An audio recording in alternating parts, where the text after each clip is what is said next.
Night unfurled like a black flag over Whitechapel, gas lamps hissing, cobbles wet with a slow, city breath. I moved with quiet shoes and a quieter mind. The smell of tar, coal, and stale ale clung to the air. A distant bell tolled twice, and the city seemed to listen before it exhaled again. I followed a chalk mark on a brick, thumb tracing the faint white line. The mark smelled faintly of lime and urgency, and led my feet inward. A smear of coal and something darker mottled the pavement.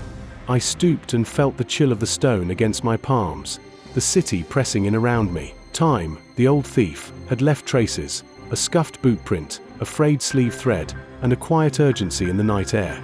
I decided to follow the prints. A guttering lantern threw long shadows.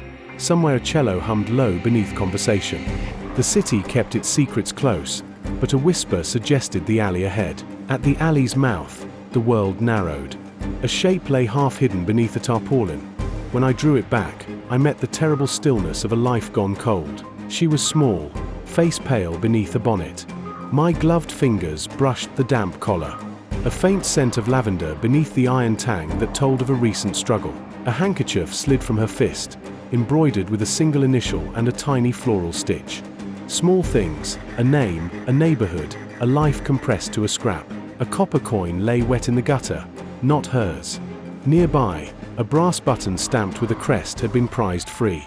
The trail pointed toward the south docks. A child at the alley's mouth whispered of a cart and laughter, and that a man carrying a doctor's satchel passed this way. Small voices often point truer than grand mouths. I closed the woman's eyes and pocketed the handkerchief. The clock in the square struck 3. The docks smelled of tar and rope. A tavern held the next breath. Inside the tavern, the air burned of gin and cheap tobacco. Men hunched like shadows.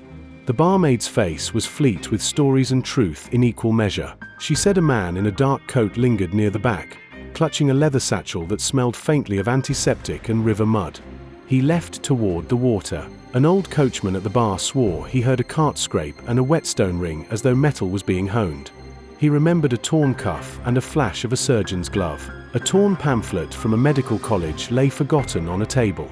Its crest matched the button I found. Pieces were aligning, though the picture remained crooked. They spoke of a man who paid too much attention to flayed anatomy illustrations, who kept odd hours near the docks. Curiosity sharpened. I left into the fog with a direction. Outside, the river exhaled salt and coal. A cart creaked away, and in its wake a set of damp footprints led toward the churchyard and a narrow yard beyond. The churchyard lay like a pocket of older silence. Gravestones leaned like tired sentries. The air smelled of damp earth and lilies left too long. Beneath a moondark tree, I found a discarded scalpel, its handle nicked and engraved with a faint initial. Someone practiced precision where it did not belong. A shadow moved. We exchanged the brief conversation of hands and elbows.